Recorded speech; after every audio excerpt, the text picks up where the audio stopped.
देश और दुनिया से जुड़ी हर छोटी बड़ी खबरों की जानकारी के लिए हमारे चैनल को आप लाइक करें, शेयर करें, सब्सक्राइब करें और खबरों के अपडेट के लिए नोटिफिकेशन बेल को जरूर दबाएं। ये नेता कभी जात पात, कभी धर्म मजहब और अब गरीब अमीर। समझ रहे हैं बात को?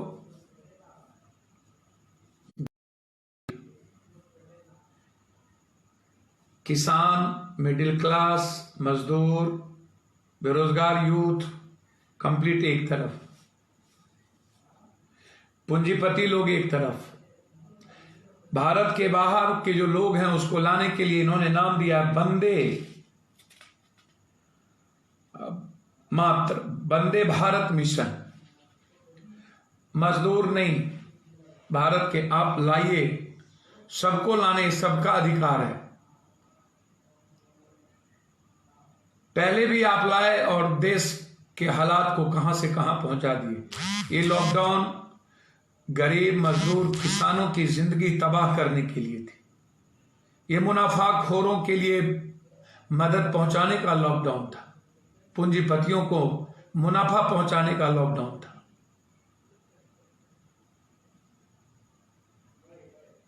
बुरी हुई, लूटी हुई इकोनॉमी को और समाप्त करने का लॉकडाउन था।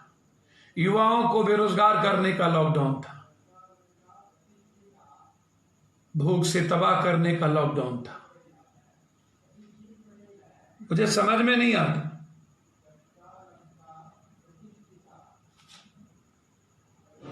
कि गरीबों से और मजदूरों से इतनी नफरत क्यों है इन लोगों को। सारे कानून इस देश में, ये कैसा लोकतंत्र है? क्या मजदूर गले की हड्डी की फांस नजर आ रही है इन्हें? नीतीश कुमार, सुशील मोदी, इन लोगों को 16 मजदूरों के लिए ट्वीट का भी समय नहीं है। मैं उसे शहीद मानता हूं। पता नहीं आप क्या बाहर लाने के लिए सारी चीज करते हैं, देते हैं। आप एक फोटो देखिए, मैं आपको गौर से दिखा रहा हूं। देखिए, ये फोटो है राज्यपाल कोश्यारी का कारनामा। लॉकडाउन में मॉडल को महाराष्ट्र से आर्मी हेलीकॉप्टर और गाड़ी से देहरादून पहुंचाए। ये फोटो देखिएगा, गौर से देखिएगा। ये मॉडल को देख रहे हैं आप, फोटो देख रहे हैं, इसको समझने का प्रयास कीजिए। ये आर्मी के हेलीकॉप्टर से गए हैं। देखिए, स्थिति को समझिए, इन लोगों के चरित्र को समझिए। नीतीश कुमार जी के पास 24,500 करोड़ हरियाली के लिए हैं। यदि एक दिन नीतीश कुमार ट्रेन पर खर्च करेंगे, एक ट्रेन पर, तो 6 लाख, 6.5 लाख, 10 ट्रेन पर 65 लाख, 100 ट्रेन पर 6 करोड़ 50 लाख, 1000 पर 65 करोड़, 2000 पर 130 करोड़, 5000 ट्रेन पर 350 करोड़। 60 लाख लोग बिहार आ सकते हैं 5000 ट्रेन से। नीतीश कुमार खर्च सिर्फ 325 करोड़ आएगा। क्या जल जीवन हरियाली की योजना से 325 करोड़ रुपया मजदूरों पर व्यय नहीं हो सकता? 24,175 करोड़ में जल जीवन हरियाली की नोटंकी नहीं होगी क्या? आप 600 करोड़ रुपया ले आइए। भारत के 30,42,000 करोड़ के बजट में मजदूरों के लिए 500-600 करोड़ रुपया नहीं है। यह सवाल समझिए। लगभग नीतीश जी, आपने तो बिहार की इज्जत नीलाम कर दी। मैं तुम थू। ये कह रहे हैं 6,05,000 बाद में दो दोगे, जैसे क्वारंटाइन में बोल दिया कि मैं दे दूंगा 500 रुपया। ये घिनक्कर वाला काम क्यों? 1200 लोग अपने घर में, आज व्यक्ति पर 541 रुपया पड़ता है। 2,11,000 करोड़ का बजट है आपका, 541 रुपया भी मजदूरों के लिए उस बजट में नहीं है। यह सवाल नीतीश जी जनता जागरूक और सहयोग नहीं की तो लॉकडाउन में 50 दिन भूखे प्यासे टॉर्चर होकर के बच्चे 37 दिनों के बाद अपने मां बाप से दूर गंदगी खाना, भूखे प्यासे, पैर में छाले, ट्रेन से आत्महत्या, बच्चे कंधों पर, आम लोगों की बदौलत आधे पेट भी नहीं भरना, बिना पंखा बिजली के, बिना घर के, पैर में खून से लथपथ आत्महत्या, अपने मां बाप से, बच्चों से, पत्नी से मिलने के लिए, पति से मिलने के लिए परेशान हालात, लाठी गोली गाली से। आपके सुशील मोदी तस्कर हैं, तस्कर। कहां से ट्रेन मिल गया खगड़िया से तेलंगाना मजदूरों को पहुंचाने के लिए? मैं चुनौती देता हूं नीतीश जी, आप उसको प्रूव करिए कि तेलंगाना का मुख्यमंत्री जो डेली कह रहा है ले जाइए बिहार, वो चावल माफियाओं के लिए 200 कौन? सुशील मोदी ने कहा यह श्रम शक्ति है। अरे गंदे आदमी, धूर्त और दोगले टाइप के लोग आप लोगों का कारनामा वो होना चाहिए जो काला पानी में भारत के विरोधियों का हुआ था। आप लोग इंसान और भारत विरोधी हैं, मानवता विरोधी हैं। ये रेलवे का ट्रेन आपको कैसे मिल जाता है? और आप खगड़िया से 225 मजदूर कैसे भेज दिए जबरदस्ती तस्करी करके? आज 15 दिनों से आप वहां पर आपके दलाल लोग लगे हुए थे और अधिक पैसे में। मैं तो कह रहा हूं कि जब तक मजदूरों को 2000 रुपया प्रत्येक दिन अब नहीं मिलेगा, मजदूर को काम नहीं करना चाहिए। जब तक एक रूम और रहने की व्यवस्था नहीं होगी, मजदूरों को नहीं जाना चाहिए किसी भी कीमत। इन फैक्ट्रियों में नहीं काम करना चाहिए। इन कॉर्पोरेट घराने में काम नहीं करना चाहिए। तस्कर का केस होना चाहिए सुशील मोदी पर। जानिए, बाहर से पूंजीपतियों को लाने के लिए इनके पास है, लेकिन गरीब बेरोजगार युवा और मजदूरों के लिए इनके पास कोई पूंजी नहीं है। किसानों के अनाज और खाद के लिए कोई पूंजी नहीं है। आज बॉम्बे के पूर्व मुख्यमंत्री महाराष्ट्र के फडणवीस ने कह दिया कि मैंने बातचीत की है पीयूष गोयल से, 39 ट्रेन हमको मिल गई उत्तर प्रदेश के। समझिएगा मैं क्या कह रहा हूं। इन दलों के दोगली चरित्र को देखिए। बीजेपी वहां डबल इंजन की सरकार है और यहां सिंगल इंजन की सरकार है। Double engine, double. यहां 69 ट्रेन आज पहुंच गई। फडणवीस ने कहा मैं 39 ट्रेन कर दिया। ये जो तेगले लोग 5 मंत्री हैं बिहार के, क्या पीयूष गोयल से बात नहीं कर सकते? क्या इनकी औकात नहीं है? पैर की थाली चाटने वाली ये लोग, इनको जिताते हो आप? ये सवाल है पप्पू यादव का। जिसकी औकात नहीं बोलने की, उसको क्यों जिताते हो? जो आपके लिए जी नहीं सकता, आपके लिए संरक्षण नहीं दे सकता। और यदि फडणवीस ने 39 ट्रेन उत्तर प्रदेश के लिए की, तो वहां भी बीजेपी की सरकार है। बिहार क्या भारत में नहीं है? क्या बिहार के लोग जानवर से बदतर जिंदगी जिएंगे? क्या बिहार के लोग सिर्फ लात और बोली गाली सुनने के लिए पैदा हुए? क्या हम इंसान के कोख से पैदा नहीं हुए? क्या मेरे लिए कोई बोलने वाला नहीं है? क्या बिहार के लोग सिर्फ लात खाएंगे डगरा के बैगन के तरह? हमें जब मन आएगा इस्तेमाल करेंगे। इसको समझिए, आप समझते नहीं हैं। ये क्या है? बस वही लोग 6 सालों से सरकार बनाए हैं। सबसे बड़ी भूमिका 80% लोगों की भारत की सरकार बनाने की। ना उनको पैसा, ना उनको राशन, न उनको किट्स।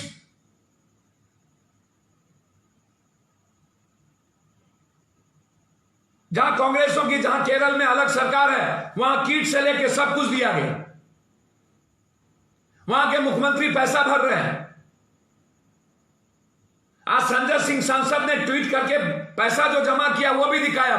ठीक है, आपने कहा मैं पैसा लौटा दूंगा, क्यों 6.5 लाख रुपया क्यों देना पड़ा? इतनी कमीनागिरी क्यों? क्या 6.5? मैं देने को तैयार हूं मुख्यमंत्री जी, मैं विपक्ष नहीं हूं। मुंह में राम बगल में छोरी, नहीं हो कम तो थोरम थोड़ी। आज एक नाटक हो रहा था किसी के बेटे का, खिचड़ी खिलाकर कुछ गरीब लोगों को ले आया, जिसको खिचड़ी खाने का पैसा नहीं, वो फूल का माला, अभी जब फूल बंद है, मंदिर में कोई है ही नहीं, वो माला कहां से आया? ये दोगला चरित्र, ये राजनीति अभी भी, ये नेताओं का दोगला चरित्र क्यों है? कौन मना कर रहा है? दो ना, बस दो। मैं दिल्ली से एक लोगों को भेजूंगा, मैं विपक्ष से आग्रह करूंगा करबट पैर पकड़ के, बस दो। नीतीश को देने की जरूरत नहीं है, बस दो। आप को यहां जो कोर्ट टीम है दिल्ली सरकार, वो आपको कागज देगी, आप बस दो यहां, ताकि बिहार के लोग जा सकें। आप वो पैसा नीतीश को मत दो, यहां दो। बात करता है ये। अब सोचिए ना, 69 ट्रेन गई, लेकिन यहां ट्रेन नहीं गए। 16 मजदूर वाले ट्वीट करने की फुर्सत नहीं। आर्मी का हेलीकॉप्टर जा रहा है पहुंचाने के लिए।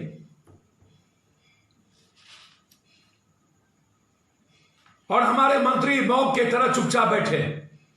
ये बोलेंगे कुंभकर्ण की तरह सोए हुए, जब हिंदू मुसलमान शुरू होगा तब जागरूक रहिए, सहयोग करिए। अरे 15 साल जागरूक और सहयोग रहा नीतीश कुमार। कितना लाठी और गोली खा करके लॉकडाउन को पालन करने वाला, उसको जागरूक। आपने जागरूकता के लिए क्या किया? 33,000 जांच नहीं करने वाला, और क्वारंटाइन में आप पत्रकार को रोक दिए, और 6,500,000 रुपया जिसको मजदूरों के लिए ना हो और अपने बच्चों के लिए। ऐसे लोगों को चुल्लू भर पानी में डूब के मर जाना चाहिए।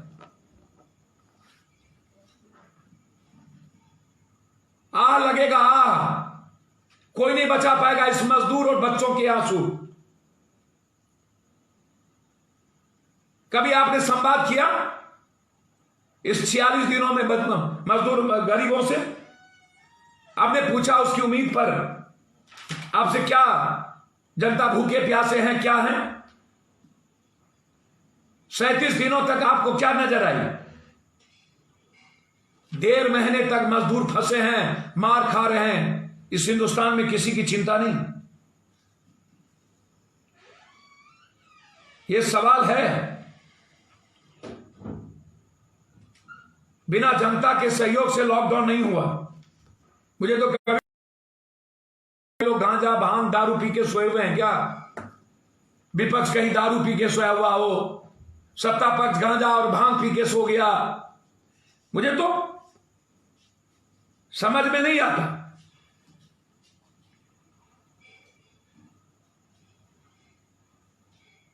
लगातार नेताओं के घर में मजे लेना,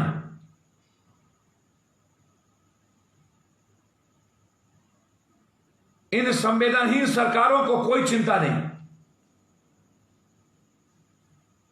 मैं सोचता हूं कभी तो आश्चर्य होता है कि आखिर क्यों प्रवासी मजदूरों पर बंगाल और गृह मंत्री जी में ठना हुआ है। गृह मंत्री जी, आप ममता जी को कह रहे हैं लाने के लिए, आप नीतीश जी को क्यों नहीं कह रहे हैं? एकदम ममता जी को लाना चाहिए। आप विशेष पैकेज की बात क्यों नहीं करते? आपसे पैसे तो मांगा सभी लोगों ने। आप बिहार, सबसे ज्यादा बिहार के मजदूरों को क्यों दिल्ली से भेजने में आपको प्रॉब्लम? आज हम गए थे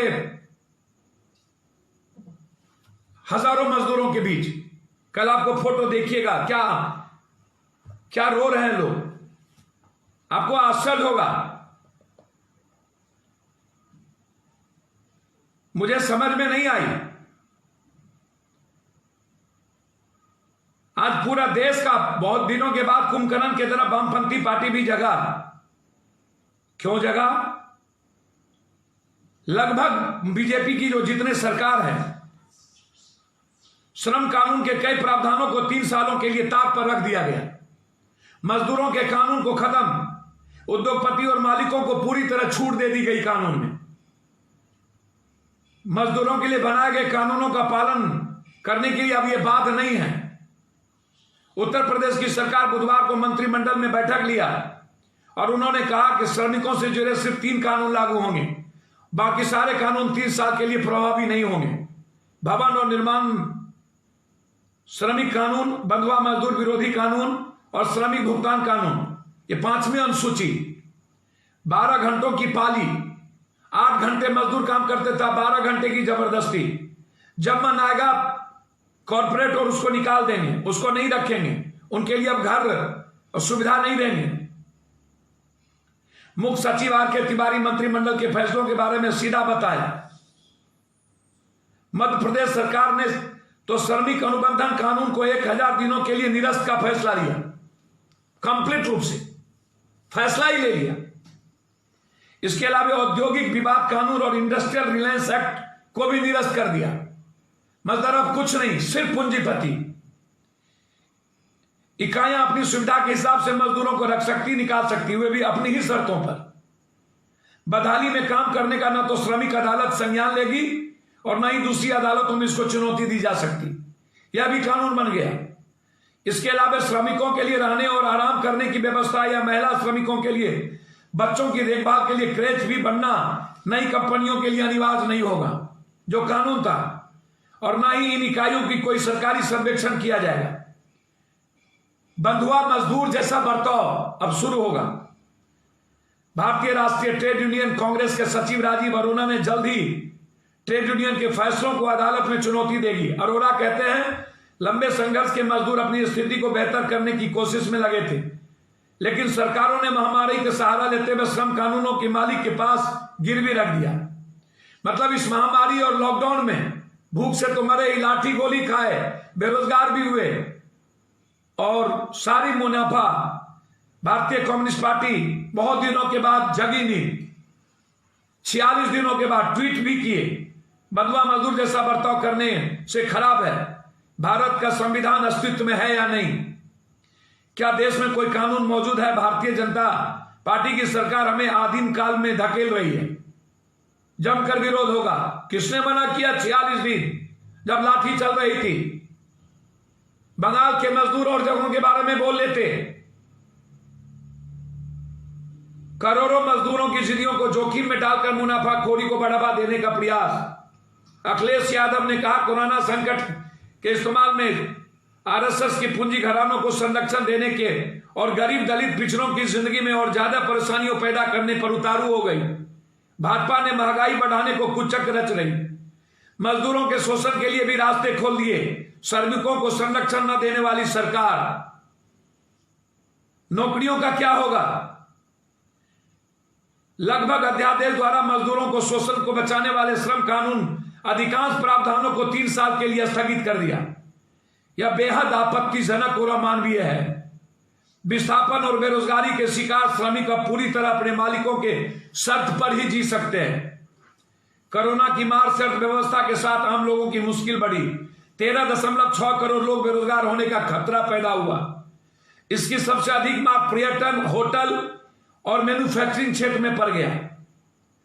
बेरोजगारी का सबसे अधिक उन लोगों पर नियमित रोजगार में नहीं है और जिन्हें कोई लिखित दस्तावेज नौकरी को नहीं मिला। नेशनल सैंपल सर्वे के मुताबिक देश में ऐसे लोगों की संख्या 13.6 करोड़ लोग हैं। कृषि क्षेत्र में काम कर रही 50%। आंकड़ों के मुताबिक 2.8 करोड़ लोग मैन्युफैक्चरिंग क्षेत्र बिना किसी दस्तावेज के काम कर रही है, जिन्हें कभी भी हटा सकती। इसी तरह 4.9 करोड़ गैर मैन्युफैक्चरिंग क्षेत्र में और 5.9 करोड़ लोग सेवा क्षेत्र में जिनके पास रोजगार का कोई लिखित दस्तावेज नहीं है। विशेषज्ञों का कहना है कि कंपनी की कमाई पर जैसे ही असर पड़ता है इस तरह के कर्मचारियों को सबसे पहले निकाल देता है। अक्टूबर तक सुधार होने पर 2 करोड़ बेरोजगार होंगे।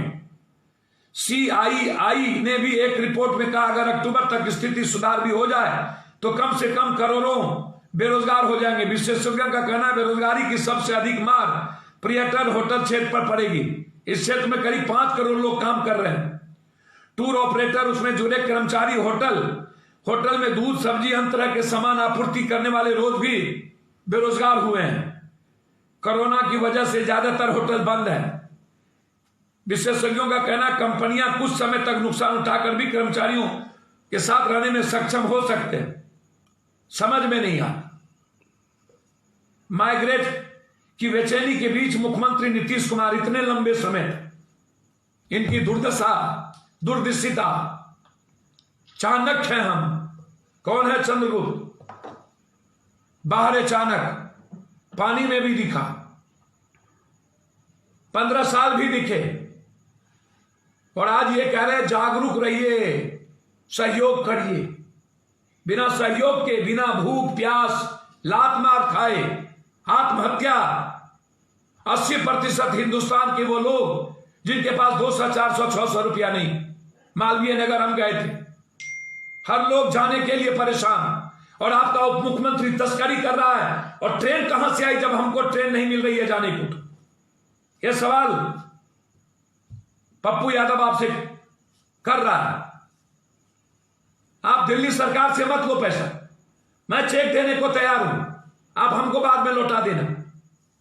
कम से कम दिल्ली की मजदूरों को आप ले जाओ यहां से। बारे बाह 69 ट्रेन जाएगी उत्तर प्रदेश, बिहार नहीं। बिहार में तो कीड़े मकोड़े जानवर रहते हैं, 12-12.5 करोड़ लोग। जांच में भी हम 33,000, महाराष्ट्र 2 लाख से ऊपर, राजस्थान 5 करोड़ 2 लाख से ऊपर, अन स्टेट 5 करोड़ 2 लाख से ऊपर, कुछ भी नहीं। अरे 10,000 रुपया दो ना, गद्दार नहतन। और जो आपके मंत्री हैं यहां MP, ये घर में क्यों सोए हुए हैं? ये क्यों दोगलाई करवा रहे हो? आपके 40 MP दिल्ली में रहने वाला, मैं पूछना चाहता हूं आपसे, प्रधानमंत्री, मुख्यमंत्री, गृह मंत्री, 400 से 450 से ऊपर MP, 250-300 के लगभग राज्यसभा, सारे मंत्री, और उसके बाद दिल्ली में भूख से परेशान क्यों? यह सवाल पप्पू यादव और भारत और दुनिया जानना चाहता है। दिल्ली में सारी सरकार, सारा कैपिटलिस्ट, सारा पूंजीपति। मैं बिहार की जनता और देश की जनता से जानना चाहूंगा, आप तो इन नेताओं को जात पात पर और हिंदू मुसलमान पर वोट देते, आज क्या हो गया? कहां ये 500 लोग, कहां ये 700 लोग? क्यों आपकी बात नहीं करता? क्यों आपके लिए नहीं निकलता? सरकार आपकी है, आप क्यों भूखे हैं? क्यों खाने के लिए परेशान? क्यों बिना काम किया बैठे हैं? क्यों घर जाने के लिए परेशान? ट्रेन पर अधिकार आपका है, पैसे पर अधिकार आपका है। बाहर के लोग आएंगे, वंदे मातरम भारत होगा, लेकिन मजदूरों के सवाल पर कुछ नहीं होगा। फडणवीस बीजेपी के मुख्यमंत्री थे और वहां बीजेपी की सरकार है। यह दोगलाई क्यों? यह दोहरा चरित्र क्यों? यह अपनी पहचान नहीं पाइएगा आप। एक तरफ आपको 15 साल पहले विपक्ष ने लूट लिया, संकट में कहीं नहीं होता। ये दोगले लोग अपनी बात करते हैं, सिर्फ राजनीति करेंगे। सत्ता पक्ष को 15 साल आपने दिया और आज आपके लिए कोई जुबान खोलने को तैयार नहीं, बात करने को कोई तैयार नहीं। यह सवाल था मेरा। मंगलवार के दिन मजदूरों को लाने के लिए संकल्प लें और हम लोग खड़े हों, कि मैं आपसे आग्रह करना चाहूं। यह सवाल था आज मेरा। आप सोचिएगा, विचारिएगा कि आज किस तरह मजदूरों के ताकत को, मजदूरों के अधिकार को कानून बनाकर 3 साल के लिए मुनाफाखोरों को फायदा पहुंचाने के लिए कैसे एक तरफ बेरोजगार 5-5 करोड़, 6-6 करोड़, 13 करोड़ 60 लाख दूसरी तरफ मजदूरों की हालात, और चौथी तरफ जबरदस्ती अपने चावल माफिया की तस्करी के लिए भेजना, और पांचवी तरफ भारत के बाहर से लोगों को लाओ, छठी तरफ महाराष्ट्र के गवर्नर के द्वारा एक मॉडल को सेना के हेलीकॉप्टर से उत्तराखंड भेजना और मजदूरों को आत्महत्या पर मजदूर करना, या विचार करना कि जिसके पास खाने के लिए एक ब्रेड ना हो, बच्चे सामने में दम तोड़ दे, पति दम तोड़ दे, उसके बाद क्या बचता है इस भारत में? यह सवाल पप्पू यादव का है। बहुत बहुत धन्यवाद। नमस्कार।